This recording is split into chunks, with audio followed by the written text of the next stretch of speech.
వాళ్ళనేది ఏంటంటే సార్ ఇప్పుడు కాళేశ్వరం విషయంలో గానీ, ఇతర అంశాల విషయంలో, విచారణ విషయంలో బీజేపీ, బీఆర్ఎస్ ఒకటే మేమిచ్చినా గూడా దర్యాప్తు ముందుకోవట్లేదు. వాళ్ళంతా మ్యాచ్ ఫిక్సింగ్ అంటారు. ఎవరు ఎవరిననేది మీరు కొద్దిగా క్లారిటీ ఇస్తే బావుంటది. వాళ్ళు చాలా మ్యాచ్ ఫిక్సింగా. క్లియర్‌గా చెప్తున్నాము. 82,000 కోట్ల రూపాయల అప్పు తీసుకొచ్చి 6 సంవత్సరాల్లోనే రికార్డు టైంలోనే ప్రపంచంలోనే అత్యంత పెద్దది అయిన ఒక లిఫ్ట్ ఇరిగేషన్ స్కీమ్‌ను కేసీఆర్ గారు నిర్మించారు. అక్కడ డ్యామ్‌లున్నాయి, మోటార్లున్నాయి, కాలువలున్నాయి, సొరంగాలున్నాయి. మీకు ఎప్పుడు డౌట్ ఉంటే రిజర్వాయర్లున్నాయి. మీకు ఎప్పుడు డౌట్ ఉంటే అక్కడ పోయి చూసుకోండి. మీరు ప్రపంచంలో అత్యాధునిక ఇంజినీర్లు ఎవరైనా ఎంఐటీ నుంచో, కాలిఫోర్నియా టెక్నాలజీస్ నుంచో, ఐఐటీస్ నుంచో ఆ ఇంజినీర్లను తీసుకొచ్చి మీరు మొత్తం కూడా బేరీజు వేయించండి. Absolutely not a problem. Absolutely not a problem. అంతే తప్ప మీరు ప్రతిరోజు ఈ కాంగ్రెస్ వాళ్ళేమో ఇది ఘోరమైన విపత్తు అంటారు. బీజేపీ వాళ్ళు ఒక్క రోజులోనే నేషనల్ డ్యామ్ సేఫ్టీ అథారిటీని తీసుకొస్తారు. వాళ్ళేంటంటే బీజేపీ, బీఆర్ఎస్ ఒకటే కాబట్టి కావట్లేదు. మమ్మల్ని అంటే ఏం ఉపయోగం అనేది వాళ్ళ. బీజేపీ, మీరేమో బీఆర్ఎస్ వాళ్ళొకటని మీరంటున్నారు. బీజేపీ, బీఆర్ఎస్ ఒకటైతే మా మీద ఇన్ని కేసులు కావండి. బీజేపీ, బీఆర్ఎస్ ఒకటైతే మా మీద ఇన్ని కేసులు అయితే అప్పుడు బీజేపీ, బీఆర్ఎస్ ఒకటైతే మరి తెలంగాణ రాష్ట్రానికి బీజేపీ వాళ్ళు చేసింది ఏమిటి? మీరు చెప్పండి. బీజేపీలో ఏం చేసింది తెలంగాణ రాష్ట్రానికి? ఒక గత 10 సంవత్సరాల్లో వాళ్ళు ఒక పైసా ఇచ్చిండ్రా? కేసీఆర్ గారు తన మేధో సంపత్తితోనే బడ్జెట్ తీసుకొచ్చి ఆ మాత్రం డెవలప్ చేయగలిగారు తెలంగాణ. నెంబర్ 1 స్థానానికి తీసుకొచ్చిండు. బీజేపీ ఎన్నో ఇబ్బందులు పెట్టినప్పటికి కూడా ఏం హెల్ప్ చేసిండ్రు? ఇలా మా పోరాటం అంతా కూడా కేంద్రంలో బీజేపీ మీద, రాష్ట్రంలో కాంగ్రెస్ మీదనే కదా. అబ్సల్యూట్లీ బీజేపీ, కాంగ్రెస్ ఇద్దరు ఒకటై బీఆర్ఎస్ని కథం చేయాలని చూస్తున్నారు, తెలంగాణ దోచుకోవాలని చెప్పేసి. ఆర్ఎస్పీ గారు ఇప్పుడు గురుకులాల అవినీతి విషయంలో నెక్స్ట్ ఏంటి? కట్టుబడి ఉంటారా? ఈ సబ్జెక్ట్ రాజకీయంగా ఇంతవరకు వదిలేస్తారా? దీన్ని ఒక లాజికల్ కంక్లూజన్ తీసుకెళ్తారా? 17 రద్దు అయ్యేదాకా దీని మీద మేము పోరాటం చేస్తాం. ఆల్రెడీ కొనుగోలు జరిగాయి, డిస్ట్రిబ్యూషన్ కూడా జరిగింది. ఇప్పుడు దానివల్ల ఏమైనా ప్రయోజనం జరిగే అవకాశం? ఎందుకు జరగదు? తప్పకుండా జరుగుతుంది. ఇప్పుడు మేము పోరాటం చేయబట్టే కదా 82 కోట్లు ఆగింది. 82 కోట్లు తినకుండా ఆగారు కాంగ్రెస్ వాళ్ళు. రాబోయే రోజుల్లో మేము ఇంకా పెద్ద పోరాటం చేస్తాం. మీరు పోరాటం అంటున్నారు. ఒకవైపు కక్ష సాధింపు కూడా ప్రభుత్వం దిగిందన్న వాదన బీఆర్ఎస్ వినిపిస్తుంది. మీ విషయంలో సెక్యూరిటీ అనేది జనరల్గా మీరు ఐపీఎస్ ఆఫీసర్గా పనిచేశారు, మీకు తెలుసు. ఎవ్రీ ఇయర్ సెక్యూరిటీ రివ్యూ చేస్తారు. అవసరం బట్టి చేస్తారు, 6 నెలలకు తీస్తారు, రివ్యూ చేస్తారు, అవసరం ఉంటే ఉంచుతారు, లేకపోతే తీస్తారు. దాంట్లో భాగంగా మీది కూడా తీసిండొచ్చు కదా, ఎందుకు కక్ష సాధింపు అనుకోవాలి? కక్ష సాధింపేది ఎందుకు ఎట్లా సబ్స్టాండ్ చేస్తారు? 2021లో నేను రాజీనామా చేశాను.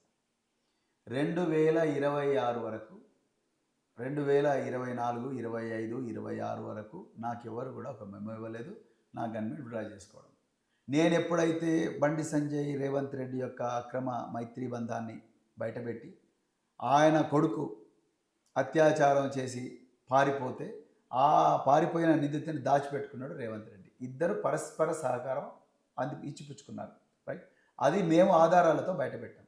రేవంత్ రెడ్డి గారు చేస్తున్న వరుస కుంభకోణాలు కానీ, అదేవిధంగా రేవంత్ రెడ్డి గారు పెడుతున్న అక్రమ కేసుల మీద కానీ నేను ఆధారాలతో సహా జనాల ముందరికి వస్తున్నా కాబట్టి అది ఆయన తట్టుకోలేక అసలు ఈ ప్రవీణ్ కుమార్ లేకుండానే చేస్తే అయిపోతుంది కదా అన్న కుట్రతోని నా భద్రత తగ్గించిండు అని నేను అనుకుంటున్నాను. మీరు అంటున్నారు లేదు అందరికీ చేసినట్టే. అంటే మీరు సబ్స్టాన్స్ నేను పొలిటికల్గా మారింది కాబట్టి ఒక ఆఫీసర్ ఏదైనా ఉంటే జనరల్గా మనం చూసుకోవచ్చు. మీరు ఒక పొలిటికల్ పార్టీలో ఉన్నారు, మీరు పొలిటికల్గా దీన్ని రేజ్ చేశారు కాబట్టి హౌ యూ సబ్స్టాండ్? అదే చెప్తున్నాను. మీరు నాకు చెప్పాలి. నాకు మీరే ఈ ప్రభుత్వాలే నాకు ముప్పు ఉందని చెప్పారు, తీవ్రవాదుల నుంచి, ఉగ్రవాదుల నుంచి.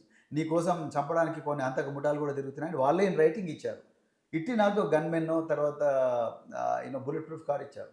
ఇప్పుడు సడన్గా మా డ్రైవర్కి చెప్పి కార్ తీసుకొని రమ్మనంటే ఏంది అర్థం? అంటే ఇక్కడ మీరు అభ్యంతరం ఒక డ్యూ ప్రాసెస్ను ఫాలో కాలేదనా, లేకపోతే తీయడంని మీరు? రెండు మీరు చాలా చక్కగా గుర్తుపట్టారు. ఒకటి డ్యూ ప్రాసెస్ను ఫాలో కాలేదు, రెండు తీయడం ఏ బేసిస్ మీద తీస్తున్నారు మాకు చెప్పాలి కదా. మాకు చెప్పకుండా ఎట్లా తీస్తారండి? మరి నేను ఇంకొకటి కూడా ఏమడుగుతున్నాను, ముఖ్యమంత్రి గారు సోదరులు ఉన్నారు, కొండలరెడ్డి గారు, తిరుపతి రెడ్డి గారు. వాళ్ళకు ఇజ్రాయెల్ నుంచి దిగుమతి చేసిన సబ్మెషిన్ గన్లు ఇచ్చి వాళ్ళకేమో 4 గన్మెన్ ఇచ్చి తిప్పుతున్నారు. ఏంటి వాళ్ళ క్వాలిఫికేషన్ ఏంటి? మాకు లేని క్వాలిఫికేషన్ ఏంటి? వాళ్ళకున్న క్వాలిఫికేషన్ ఏంటి? వాళ్ళని కౌమింగ్ చేశారా? వాళ్ళు ఏమైనా ఉగ్రవాదులకు వ్యతిరేకంగా పోరాడినరా? తీవ్రవాదులకు వ్యతిరేకంగా పోరాడినరా? సరిహద్దులు ఏమైనా పోరాడినరా? అసాంఘిక శక్తులతో ఏమైనా విరోచితంగా పోరాడినరా? రాత్రిపూట నిద్రపోకుండా మేము మా యవ్వనం అంతా కూడా ఈ దేశానికి ఇచ్చాం. ప్రాణాలు పోతాయని తెలిసినా కూడా ఐపీఎస్లో కంటిన్యూ అయ్యా. మా కానిస్టేబుల్ వందలాది వేలాది మంది చనిపోయారు ఈ యుద్ధంలో. అంటే దాదాపు 20 మందికి పైగా, 26 మందికి తీసేశారు. ఏ బేస్ మీద తీశారు? తిరుపతి రెడ్డికి ఎందుకు పెట్టారు మరి? ఏ సెక్యూరిటీ రివ్యూ కమిటీ చెప్పింది తిరుపతి రెడ్డికి ఇవ్వమని, ఏ సెక్యూరిటీ రివ్యూ కమిటీ చెప్పింది కొండరెడ్డికి ఇవ్వమని, ఏ సెక్యూరిటీ రివ్యూ చెప్పింది ఈ జిల్లా కాంగ్రెస్ నాయకులకు ఇవ్వమని. ఈ అప్రెన్షన్ ఆఫీసర్స్లో ఉందా అంటే మీ ఫ్రెండ్స్ ఉంటారు కదా అందరికీ ఉంది, వాళ్ళు కూడా ఏడుస్తున్నారు. మేము ఇంత చేయాలి. ఇది ఎట్లుందంటే వాన వచ్చినప్పుడేమో గొడుగు అవసరం ఉంటుంది, వాన వెళ్ళిపోగానే వాన ఆగిపోగానే గొడుగు భారం అనిపిస్తుంది మనిషికి. అంటే సార్ ఈ నక్సలిజం మావోయిజం అంతా పూర్తిగా అంతమైపోయిందన్న ఎవరు ఆలోచనతో చెప్పారండి? వాళ్ళు నక్సలైట్లు ఏమన్నా మేము సాయుధ పోరాటం నిలిపేస్తున్నాం చెప్పారా? మావోయిస్టులు ఏమన్నా సాయుధ పోరాటం నిలిపేస్తున్నాం చెప్పారా? ఉగ్రవాదులు మేము భారతదేశాన్ని అటాక్ చేయమని చెప్పారా? వాళ్ళు చెప్పలేదు కదా. మరి మీరెట్లు డిక్లేర్ చేస్తారు?